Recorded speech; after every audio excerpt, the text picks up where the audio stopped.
ये national highway और मेरे पीछे चिरगांव है। आज मैं आपको कुछ नहीं कहूंगा, बल्कि इस एनकाउंटर की कहानी एफआईआर की जुबानी, यानी पुलिस ने जो कुछ कहा है वो आपको बताऊंगा। ये जो इलाका है पीछे चिरगांव है। कहा गया कि चिरगांव में असद देखा गया। पुलिस को मुखबिर से खबर मिली, एसटीएफ की टीम यहां मौजूद थी। उसके बाद यहां पर यह शुरू होता है इलाका जो कि परीक्षा पावर प्लांट या डैम आप कहें, वहां से पुलिस का कहना है कि ठीक यहीं पर असद मोटरसाइकिल पर सवार था और साथ में गुलाम। पुलिस ने उसको रोकने की कोशिश की, ओवरटेक करने की कोशिश की, लेकिन मोटरसाइकिल की स्पीड बढ़ा दी गई और असद और गुलाम मोटरसाइकिल से इस हाईवे के छोड़कर इस कच्ची पगडंडे की तरफ भागते हैं, इस कच्चे रास्ते की तरफ। अब मैं आपको दिखाऊंगा कि यहां से आगे का पूरा रास्ता कैसे है और कहां पे एनकाउंटर हुआ। तो अब यहां से हम शुरू करते हैं और आपको दिखाते हैं कि इस पूरे रास्ते में एक मोटरसाइकिल किस स्पीड में जा सकती है, रास्ता कैसा है, और एक गाड़ी, क्योंकि पुलिस वाले जो हैं वो गाड़ी में थे जबकि असद और गुलाम मोटरसाइकिल पर।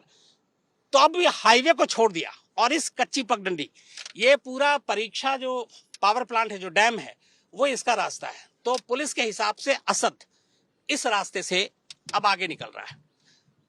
यहां से ये पूरी करीब 2 किलोमीटर का चंक है।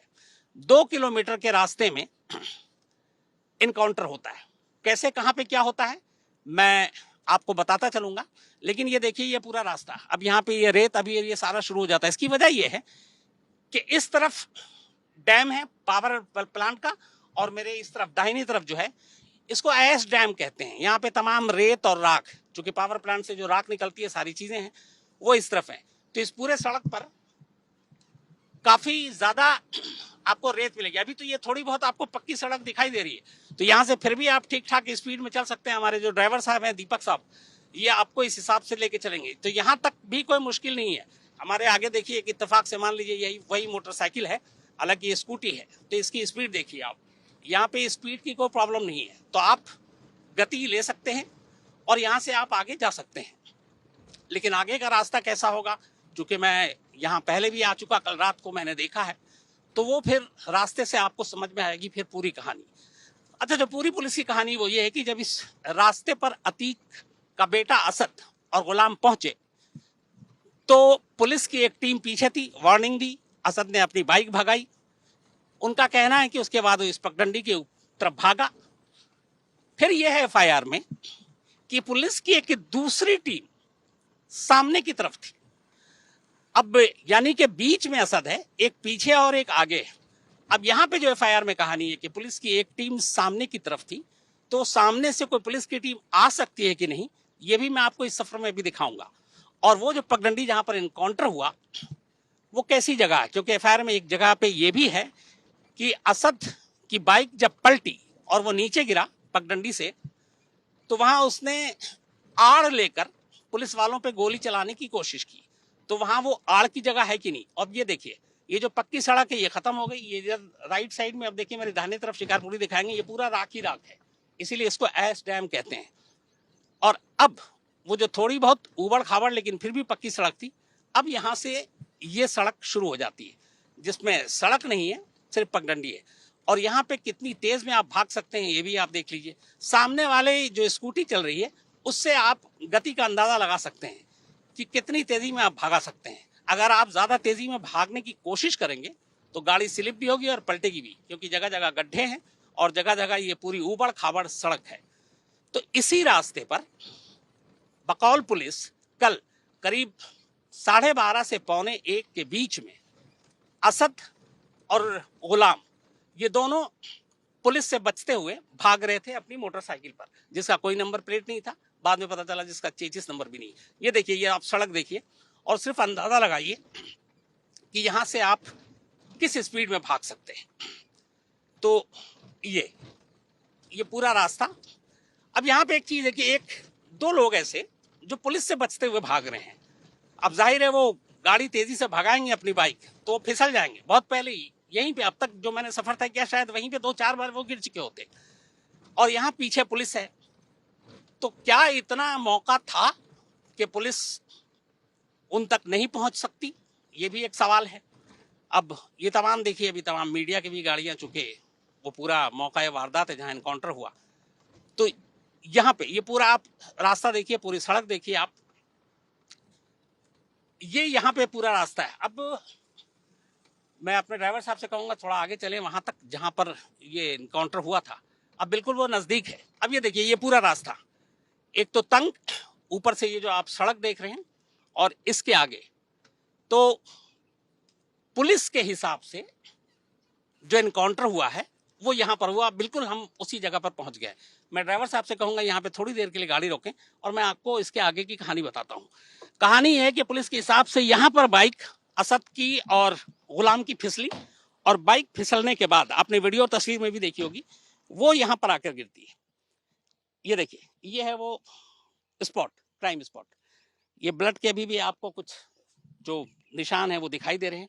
तो यहाँ पे बाइक थी, इस तरफ असद था, इस तरफ गुलाम था, और ये है वो जगह जहां पर एनकाउंटर की पुलिस की पूरी थ्योरी है। अब एफआईआर क्या कहता है, वो ये कहता है कि बाइक आगे आगे, एसटीएफ की टीम पीछे पीछे, और सामने एक और टीम थी, और सामने की टीम ने जब ललकारा तो तेज गति की वजह से बाइक फिसली और यहाँ पे बाइक गिरी। अब आगे से एक सामने की टीम, जो पुलिस के हिसाब से एफआईआर में लिखा हुआ कि सामने से एक टीम भी आ रही थी। अब सामने से वो टीम आ सकती कि नहीं, ये मैं आपको दिखाता हूं।